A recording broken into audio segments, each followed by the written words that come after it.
Assalamualaikum.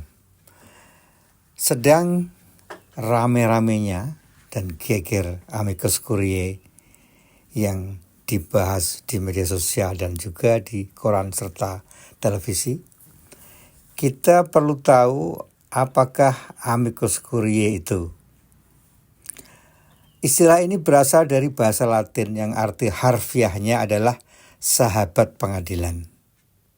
Sedangkan arti menurut hukum adalah seseorang atau suatu organisasi yang tidak terlibat langsung dalam suatu kasus hukum yang telah dibawa ke pengadilan oleh para pihak, tetapi ia atau mereka, yakni para amici curiae ini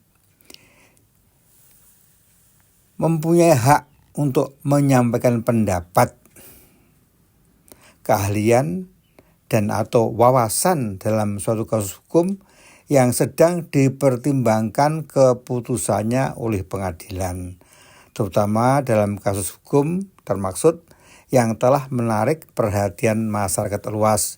Contohnya sengketa hasil pilihan presiden tahun 2024. Amicus curiae secara ringkas disampaikan oleh Cyril Salmon yang hidup antara tahun 1903 sampai 1991, seorang hakim agung di Pengadilan Tinggi Inggris. Berikut pendapatnya.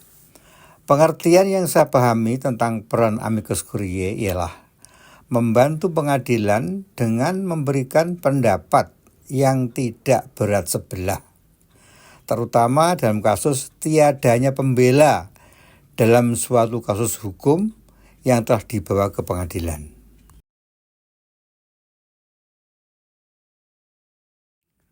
Adapun selanjutnya di dalam praktek, apakah amicus curiae didengar, dipertimbangkan, dijadikan bahan keputusan atau diabaikan oleh pengadilan, itu adalah diskresi dan hak penuh majelis hakim atau pengadilan yang bersangkutan. Amicus curiae mulai bergulir di pengadilan Eropa yang menganut hukum Anglo-Saxon antara tahun 1605 sampai 1615. Kemudian menyebar ke Italia, Amerika, Kanada, Argentina. Sekarang dianut oleh berbagai pengadilan internasional dan juga oleh Mahkamah Konstitusi Republik Indonesia tercinta. Dalam kasus sengketa hasil pilihan presiden tahun 2024, para pihak telah mengajukan perkara ini ke Mahkamah Konstitusi setelah adanya keputusan KPU atau Komisi Pemilihan Umum beberapa saat yang lalu. Dan Mahkamah Konstitusi atau MK telah menegaskan bahwa keputusan tentang hal ini akan digelar pada hari Senin, tanggal 22 April tahun 2024.